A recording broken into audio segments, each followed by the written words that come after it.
కృష్ణ, ఈ ఏరియా మొత్తం నీకు తెలిసిందే కదా? అయితే మన పని ఇంకా ఈజీనే. ఇంటి నెంబరు 501 అపూర్వ అపార్ట్మెంట్స్.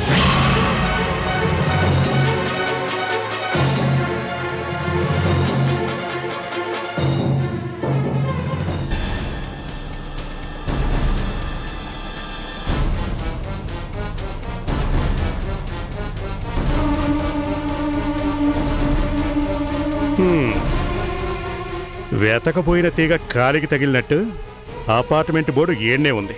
కృష్ణ, లోకల్ కదా, నువ్వేనాడు.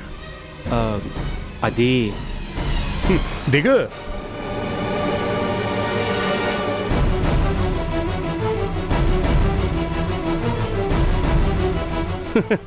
దిగు కృష్ణ.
వార్నియన్ నవల అయ్యా, నా సూరి ఎక్కడో 7 అంతస్తుల మెడలో దాక్కుందేమో అనుకుంటే ఎక్కడుందా?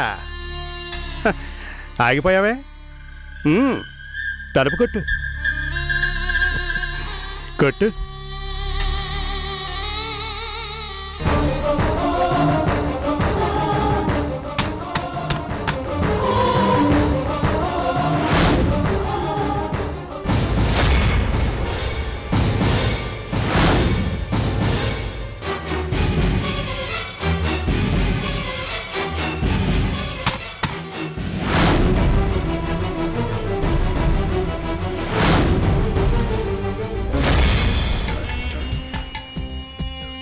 నావలే అయ్యా, ఇప్పుడు తలుపు తీయంగానే ఉంటుంది చూడు. అరెరెరెరెరె. నా సిట్టి, నా కుట్టి, నా బంగారు శిలక, నా రవ్వల మొలక, నా సిరినవ్వుల సూరి నన్ను చూడంగానే ఏటవుద్దంట? షాక్ అవుద్దా, సిగ్గుపడుద్దా? సిగ్గుపడుద్దా, షాక్ అవుద్దా? సస్పెన్స్ ఎందుకు గాని మళ్ళీ తలుపు కొట్టు.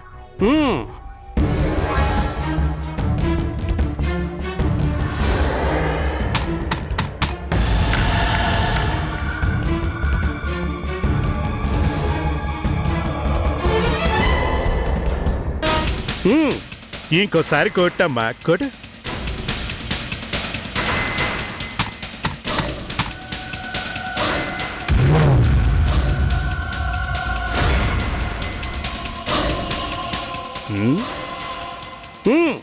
ఇంకోసారి కొట్టమ్మా, కొట్టు. వస్తున్నా.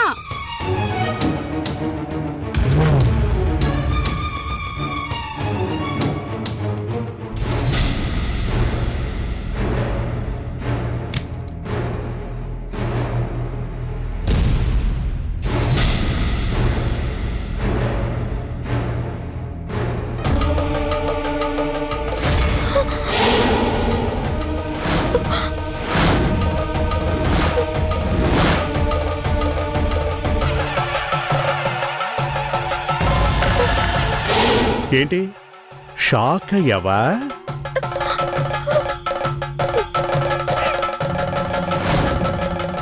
ఎరా, నాకే హ్యాండ్ ఇద్దామనే?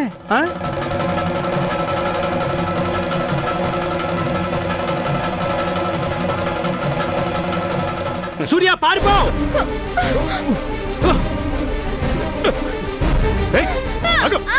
ఆగవే. వదలు! ఏయ్, వదలరా! ఎక్కడికి వెళ్తున్నావు? ఏయ్, వదలరా. ఏయ్, ఏయ్, తీసుకెళ్ళండి వాడిని. వదలు! ఏయ్!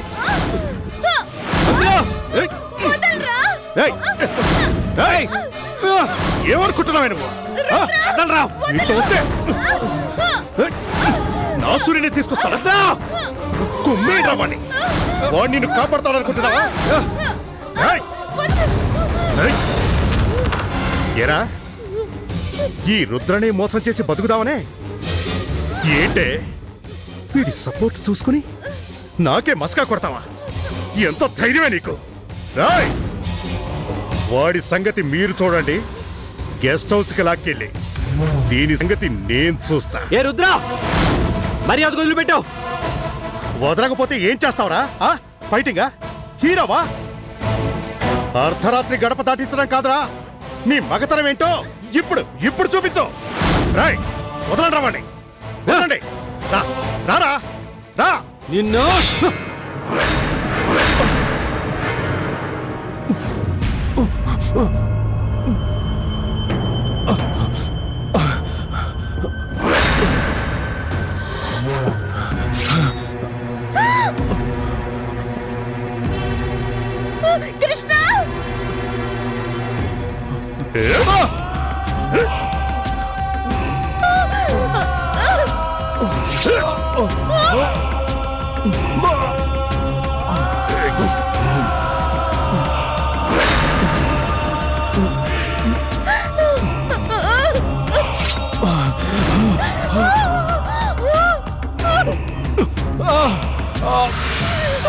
కృష్ణ!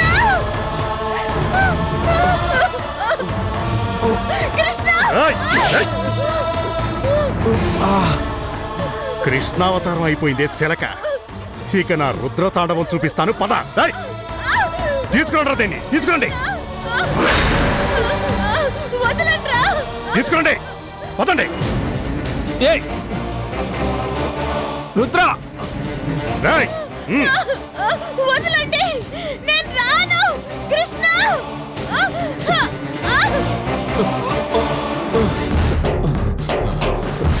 వదలండి! కృష్ణ!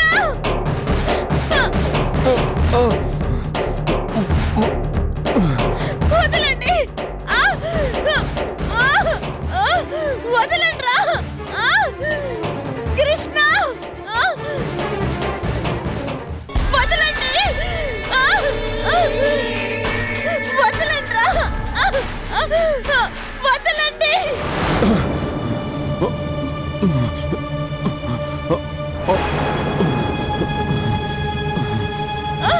కృష్ణ!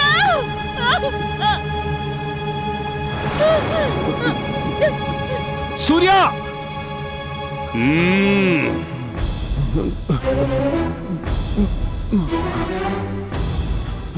ఎక్కించండి రా బండి. కృష్ణ!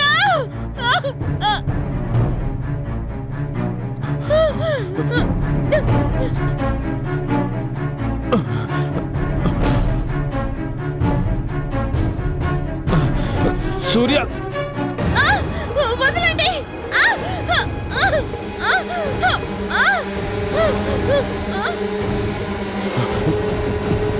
సూర్య! కృష్ణ!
ఛా ఛా ఛా ఛా ఛా ఛా.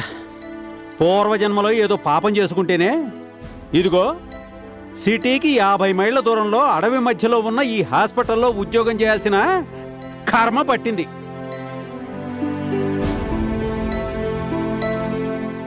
ఏంటా చూపు? ఏంటా అన్నం పెట్టే ఉద్యోగాన్ని తిట్టుకుంటే నీ కళ్ళు పోతాయి. సరేలే మహా చెప్పొచ్చావు. ఇప్పుడు ఉండి మాత్రం చేస్తుందేంటి? కళ్ళు అప్పగించి రోజు ఈ దిక్కు మొక్కు లేని పేషెంట్స్ని చూడటమేగా. ఓ 10 రూపాయలను కూడా చేతిలో పెట్టలేని బేవార్సు రోగులందరికీ ఉచితంగా సేవలు చేయడమేగా. ఆహా, అదిగో డాక్టర్ గారు వస్తున్నారు. ఈ మాట ఏదో ఆవిడతోనే చెప్పు. అమ్మో, ఇప్పుడు గానీ కనిపించిందంటే ఆదర్శాలంటూ చంపుకు తింటుంది. సిస్టర్, పేషెంట్స్ అందరికి బ్రెడ్ పాలు ఇచ్చారా? ఇదిగో ఇస్తున్నాను డాక్టర్. ఆ పేషెంట్ పరిస్థితి ఎలా ఉంది? సేమ్ కండిషన్ డాక్టర్, ఏమాత్రం మార్పు లేదు. ఈమె తరపు వాళ్ళు ఎవరైనా వచ్చారా? లేదు డాక్టర్, దాదాపు 15 రోజులు దాటింది ఈమె మన హాస్పిటల్లో చేరి. అప్పటినుంచి ఇప్పటిదాకా ఎవరూ రాలేదు. ఒకసారి ఆమె లేపు. అలాగే డాక్టర్.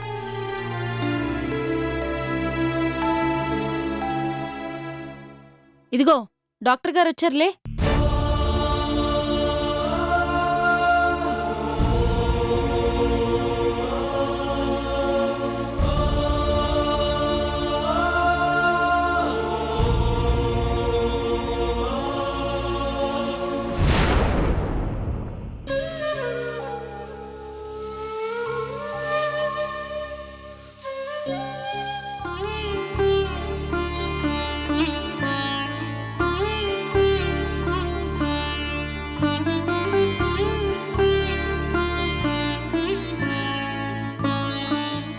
ఇప్పుడు ఎలా ఉందమ్మా? అడిగేది నిన్నే. నీ పేరేంటి?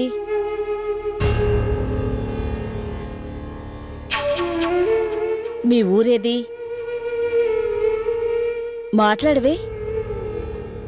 నీకు మాటలు రావా? మూగదానివా? లాభం లేదు డాక్టర్, రోజు ఇలా అడిగి అడిగి మన నోళ్లు పడిపోవడమే కానీ దేనికి జవాబు చెప్పదు. కళ్ళప్పగించి ఇదిగో ఇలా చూస్తూ ఉంటుందంతే.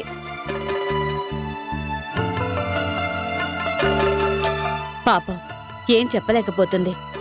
15 రోజుల క్రితం ఒంటి నిండా భయంకరమైన దెబ్బలతో ఈ హాస్పిటల్లో చేరింది. ఇంకా ప్రాణాలతో ఉందంటే ఒక విధంగా అదృష్టవంతురాలు. అవును డాక్టర్ గారు, తను అదృష్టవంతురాలే. కానీ మనమే ఇలాంటి ప్రాణం ఉన్న శవాలకి సేవలు చేయాల్సి వచ్చినందుకు. సన్యాసిరావు, నా మీద అరుస్తారే గాని నిజం చెప్పండి, మీకు మాత్రం చిరాగ్గా లేదు? వాళ్ళెవరో లోయలో పండి ఈమెని చూడటం ఏంటి? అక్కడి నుంచి తీసుకొచ్చి మన హాస్పిటల్లో పడేసి చేతులు దులిపేసుకోవటం ఏంటి? ఊరు పేరు తెలియని ఈ అనాథ ప్రేతం కోసం ఎవరైనా రాకపోతారా అని రాత్రింబవళ్ళు మనం కళ్ళలో ఒత్తులేసుకుని ఎదురు చూడటం ఏంటి? ఏంటండి ఇదంతా మన కర్మ కాకపోతే? తప్పు సన్యాసిరావు. అడవిలాంటి ఈ ప్రాంతంలో గవర్నమెంట్ వాళ్ళు ఈ హాస్పిటల్ ఎందుకు కట్టించారో తెలుసా? ఇలాంటి అనాథల్ని ఆదుకోవడం కోసం. మానవతా ధర్మంతో వీళ్ళకి వైద్యం చేసి అయిన వాళ్ళకి క్షేమంగా అప్పగించడానికి. అలాగే అప్పగించాలి. కానీ ఎవరికి? ఊరు తెలీదు, పేరు తెలీదు, అడ్రస్ అంతకంటే తెలీదు. ఏదీ తెలియకపోయినా 3 పూట్ల పాలు, బ్రెడ్, మందులు, వీటికి మాత్రం తక్కువేం లేదు. ఏయ్, నీ జేబులోంచి ఇస్తున్నట్టు బాధపడతావే? ఇది పంచాయతీ ఆస్పత్రి. అవును, ఇలాంటి దిక్కుమొక్కు లేని వాళ్ళని మేపుతున్నందుకే ప్రభుత్వం ఖజానా కాస్త ఖాళీ అయిపోతుంది. షడప్! ఇంకొక మాట మాట్లాడేవో జాగ్రత్త. సేవాభావం లేనివాడివి ఈ ఉద్యోగంలో ఎందుకు చేరావు? ఎందుకా? ఇంకో ఉద్యోగం దొరికి చావక? చిచ్చి, ఈడియట్.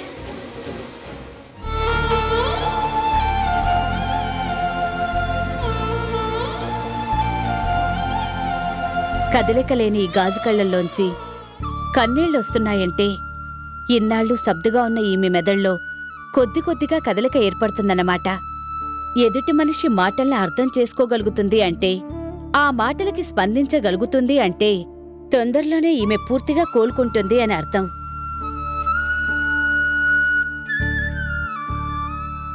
నా ఊహ నిజమైతే ఈమె కళ్ళు మాట్లాడగలుగుతాయి. తన వాళ్ళు కనిపిస్తే తప్పకుండా గుర్తుపట్టి అన్నీ చెప్పగలుగుతాయి. అది ఇవాళ కావచ్చు, రేపు కావచ్చు. But I'm sure she will be all right.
Doctor, మా కృష్ణకి ప్రమాదం ఏం లేదు కదా?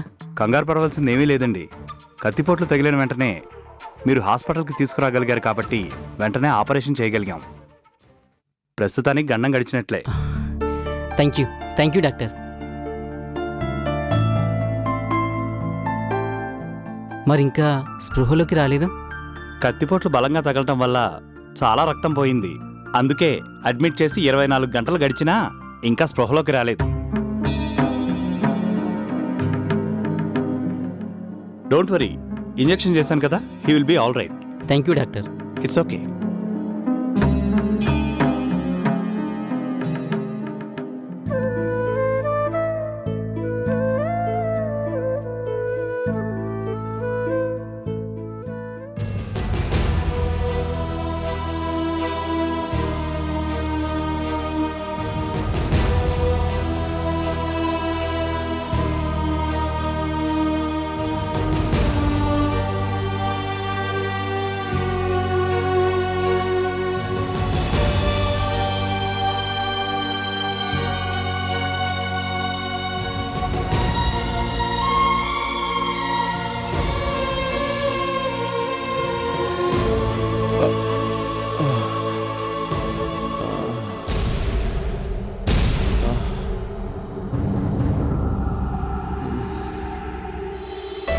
కృష్ణ,